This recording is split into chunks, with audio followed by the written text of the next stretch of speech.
कतगा स्वाणु कतगा प्यारो, कतगा स्वाणु कतगा प्यारो। मेरू मुल्क मेरू गाँव, मेरू पहाड़ मेरू गाँव, मेरू मुल्क मेरू गाँव। जन्म भूमि आज मेरी, जन्म भूमि आज मेरी, मैं उत्तराखंडी छाऊं, मैं उत्तराखंडी छाऊं।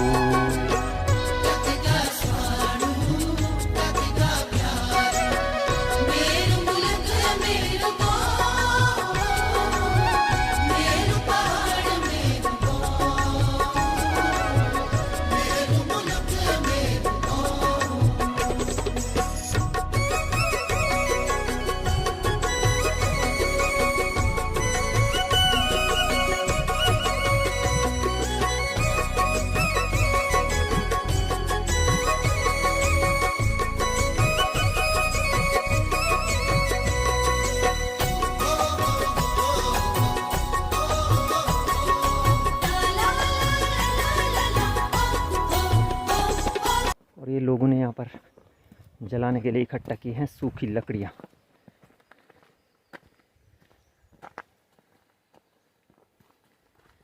छूट गए नहीं मकान सब, तो अब इस वजह से सारे लोग बाहर चले गए यहाँ से, तो मकान भी टूट रहे हैं फिर धीरे धीरे।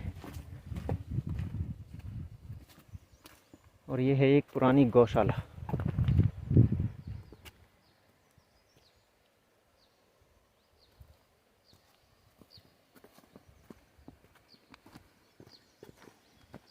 देखा है पनघट यहाँ का?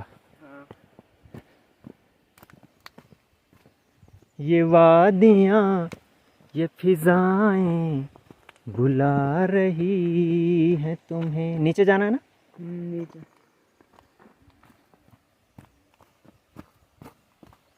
तो दोस्तों ये है सगोड़ी गांव का पनघट, जिसे कि हम स्थानीय भाषा में कहते हैं पंदेरा, गदेरा और गदेरा। गदेरा तो ये हुआ जो ये आ रही है ना नदी छोटी सी, इसको हम अपनी स्थानीय भाषा में बोलते हैं गदेरा, है ना, या रोल भी बोलते हैं इसको, रोल या गदेरा। और इसी गदेरे से निकला हुआ पानी है, लेकिन ये अलग तरफ से आ रहा है और यहाँ बनाया गया है पनघट। तो आप देख सकते हैं एक बिल्कुल निर्जन क्षेत्र है, शांत कल कल करती नदी बह रही है यहाँ। ये देखिए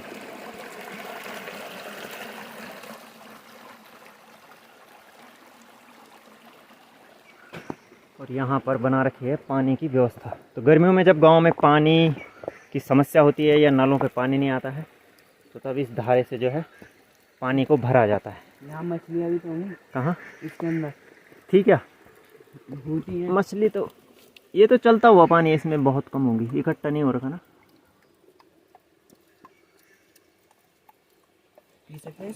बिल्कुल शुद्ध जल है ये तो, आयुर्वेदिक जल, जड़ी बूटियों से छना हुआ, बांज और बुरांस के पेड़ों के जड़ों से आता है ना जो पानी, वो बिल्कुल मीठा सा आ जाती है उसमें।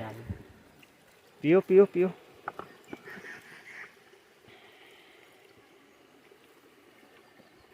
अब ये बताओ शहर के पानी में और इस पानी में क्या अंतर है? कुछ नहीं अंतर है। कैसा? ये ठंडा है वो गर्म। नहीं, ठंडा गर्म तो चलो ठीक है, ठंडा तो हम फ्रिज में भी कर सकते हैं, लेकिन स्वाद में नहीं है कुछ अंतर? हाँ है ना। ये मिठास होती है इस पानी में।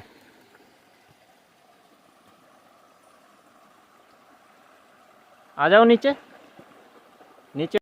दोस्तों जो पहाड़ के अधिकांशतः पनघट होते हैं, मतलब जो प्राकृतिक जल के स्रोत होते हैं, उनके आसपास ये व्यवस्था रहती है कि जब किसी की भैंस भी आती है या गाय भी आती है, मतलब जब भैंस का बच्चा होता है या गाय का बच्चा होता है, तो 7वें या 9वें दिन में पूजन किया जाता है। और ये पूजन जो है किसी जल स्रोत के सामने ही होता है, चाहे वो छोटी सी नदी हो, चाहे कोई गदेरा हो, और चाहे कोई जल का स्रोत हो।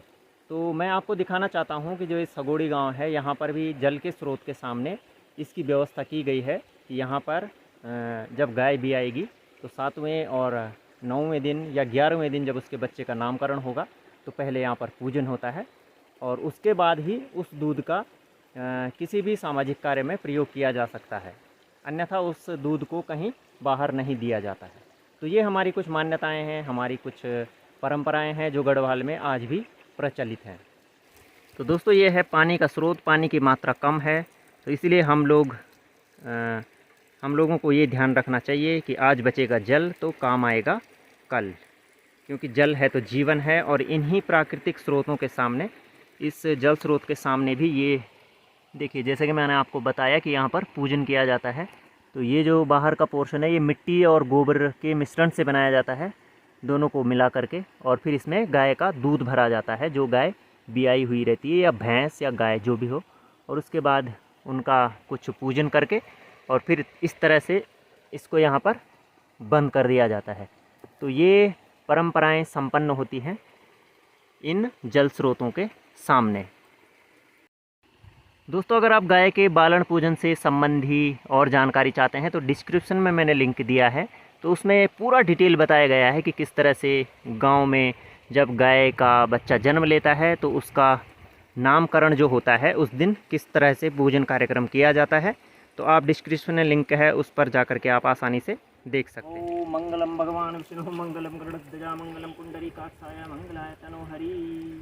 तो दोस्तों ये है वाटिका शैम्पू, ठीक है, प्रमोशन नहीं है भाई, यही मिला मुझे पूरी शादी में एक शैम्पू। ये भी मेरी दीदी ने दिया मुझे बड़ी मुश्किल से, वहाँ तो भीड़ हो रखी है शादी में, तो इसलिए मैं और एक हमारा दोस्त यहाँ पर एकांत में आ गए हैं सगोड़ी गांव के इस प्राकृतिक जल स्रोत में।